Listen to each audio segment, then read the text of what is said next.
Well, it's been a pretty eventful last few months for Delhi's Chief Minister Arvind Kejriwal. There was a very hectic campaign in Punjab and certainly an expectation on his side and on the Aam Aadmi Party side that they would win Punjab. That didn't quite go according to plan, and since then Mr. Kejriwal has been in the headlines for making an accusation that the electronic voting machines that were used in Punjab and in UP were rigged and were deliberately rigged so that the AAP could lose and that the BJP could, for instance, win in UP, or that the Congress could win in Punjab. There's been that controversy and also a crucial by-poll that the AAP has lost just yesterday. Breaking his silence for the first time in an interview since the Punjab polls is Mr. Kejriwal himself. Thank you so much for joining us, Arvind Kejriwal.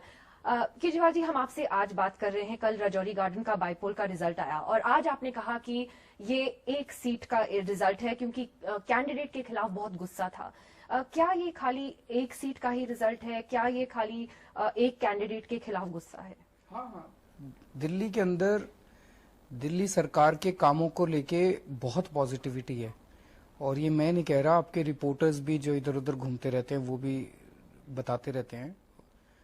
Delhi सरकार ने, आम आदमी party की सरकार ने 2 साल के अंदर दिल्ली के लोगों के लिए स्पेशली 4 एरियाज में शिक्षा, स्वास्थ्य, बिजली, पानी, इन 4 एरियाज में इतना काम किया है कि लोग बहुत खुश हैं।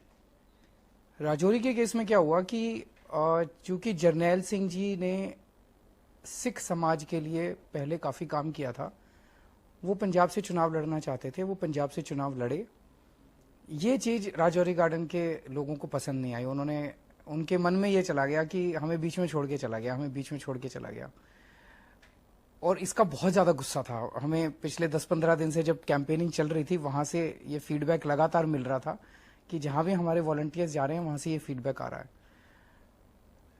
तो राजौरी गार्डन के वोटर्स को हम लोग समझा नहीं पाए और वो गुस्सा कल उन्होंने निकाला। बट ये कहना कि ये कोई ट्रेलर है एमसीडी चुनाव का, आई थिंक ये थोड़ा ज्यादा होगा। लेकिन एक बात होती है हार की, हार जीत तो होती है इलेक्शन में। यहाँ आपकी सरकार है, दिल्ली की सरकार, you have 67 seats out of 70, और जब ऐसा रिजल्ट आता है जहाँ ना केवल हार होती है लेकिन आपके कैंडिडेट अपना डिपॉजिट भी हार जाते हैं। मैं वही तो बता रहा हूँ, हमें तो वो तो isn't it something more than just anger against one candidate? No, it was just anger against one candidate. I think you are reading too much into it. It was just anger. और मैं ये भी नहीं कहूंगा जर्नैल के खिलाफ गुस्सा, ये कहना गलत होगा।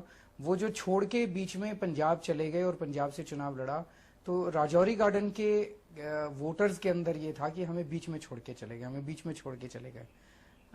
ये केवल इतना है। अगर आप इसको कंपेयर करें, जैसे दिल्ली में जब पिछली विधानसभा के चुनाव हुए थे 10 फरवरी के आसपास, 2 साल पहले, और उसके 20 दिन पहले दिल्ली कैंट में चुनाव हुए थे।